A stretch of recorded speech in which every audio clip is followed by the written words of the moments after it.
Hey, this is Philip at thebest3d.com, and I'm going to do a couple of tutorials with PD particles to help you get started with it. This is a little bit sort of introductory to intermediate. In this particular one, I want to focus on just this one plugin which is included or which you can add. I don't remember if it was included in the initial shipping, but you can find it in the downloads on the website. And if not, I'll double check on that. I'll add it there. But at some point you'll have in the plugins panel the black hole under the filters collection. Right? There's a couple of others. We'll also take a look at the array to animated brush. We'll take a look at some of these plugins. This one here in the filters. Oh, and actually, how do you get to this plugins panel? Of course, silly me. Let's start with the basics. Let's go and minimize this thing here. Yeah, we don't need this for now. So we're here in PD particles, and we want to open the filters, but specifically the plugin collection. There's a panel, and we don't see it actually through the interface here. You can see some of them, the render ones, but these are the ones that are hard-coded into the program. Right, these are not external filters or external plugins, and there's some combination tools too. So how to get to it? Well, what you do is you use a keyboard shortcut, and you can always see here under the help menu that there are some keyboard shortcuts. There it is. And in the keyboard shortcuts, one of them is called K. There it is. K as in killer plugins is my nickname for it. Open the plugin options panel. All right, so do that. And if you don't get the plugins panel to open, maybe you don't have the keyboard focus on the app. So that can happen sometimes if you click on some of the auto floating panels, then the keyboard focus. This one still has it. Okay, so but anyway, remember that if you don't get the panel to open up, there's a couple of shortcuts you should remember. K for killer plugins, O for options, and these are brush options. I had it already here, brush settings. Let me close it, and then see right now it's lost the keyboard focus when I hit O. So I'm going to click on here, and then that gets the keyboard focus back on. And so what you have here with K for killer plugins, there it is. You have a couple of filters that are not hard-coded into the program. They may also be hard-coded in the program, but they may also exist as free-running plugins. And this one here in particular, the black hole, and I would certainly encourage you to take a look at all of them. There's the waffleizer, there's a couple of others. So here's the black hole. Let me double check that. And what you see what it does is it renders sort of a dark spot, but it also displaces towards sort of the radial direction here. Right. So if you started from a free place, something like that, an empty image after clearing it, it would just look like, oh, it's just putting a dark blob there, but it's actually doing more. It's also displacing it. And one easy way to see that, if you go to the filters under render grid, this is one of the built-ins.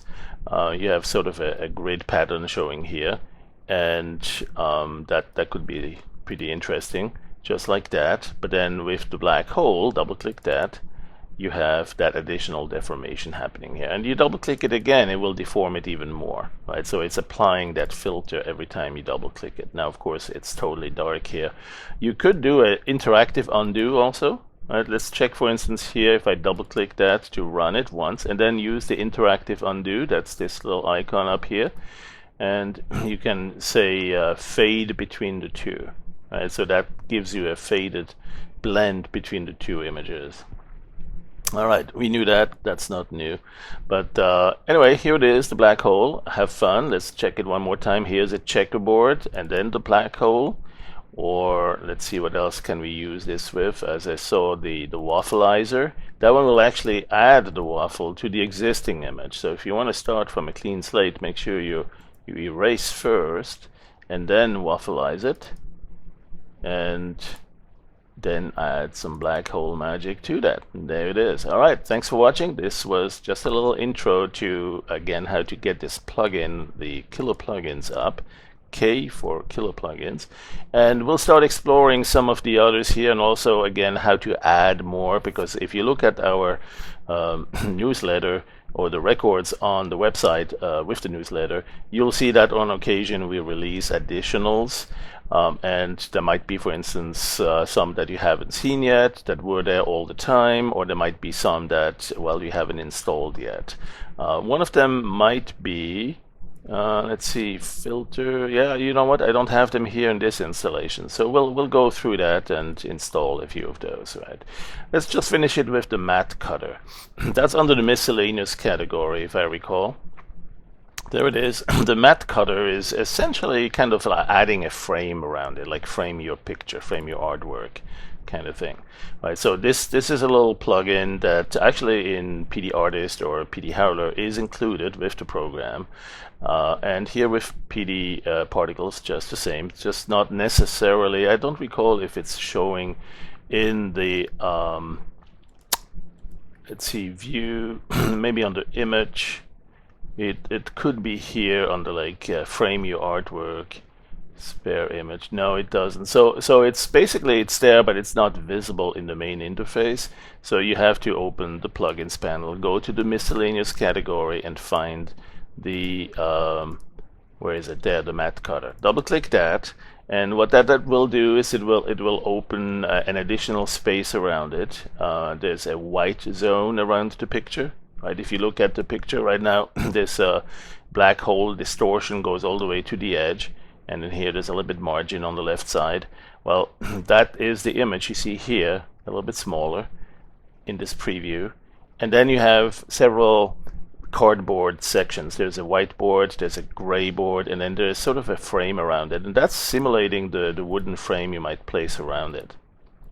Right, so you have that, and then some options for all sorts of fun stuff. You know what? I'll do another tutorial on that. This is detailed. There's a lot of stuff here to explore. You can import gradients. You can import paper. You can look at a variety of additional options here for the texture. Right, some wood grain on that, and it's just a very rich.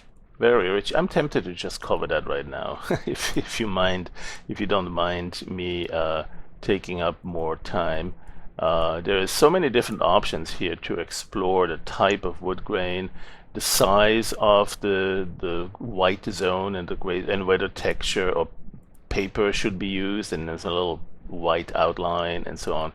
So lots of different types of appearances you can have with that, the intensity of the grain, all sorts of options there, and then click OK on that, and then soon enough you'll have your artwork framed by this beautiful matte board with a little bit of a black line if you enabled it, with a little bit of let's see here, there's some wood grain, right, a little bit of texture, and there's the wood grain there. So that when you print that, it will look perhaps even nicer. All right, so have fun with this. This is a quick intro to the plugins panel and how to use it and abuse it with the matte cutter. And as we saw also in the filters category, the black hole. There is lots more. You can apply that again and again. There's also some options here. The Lua browser, all important, very powerful. If you want to script your own filters, that's where you start. All right, thanks for watching, and we'll continue this shortly.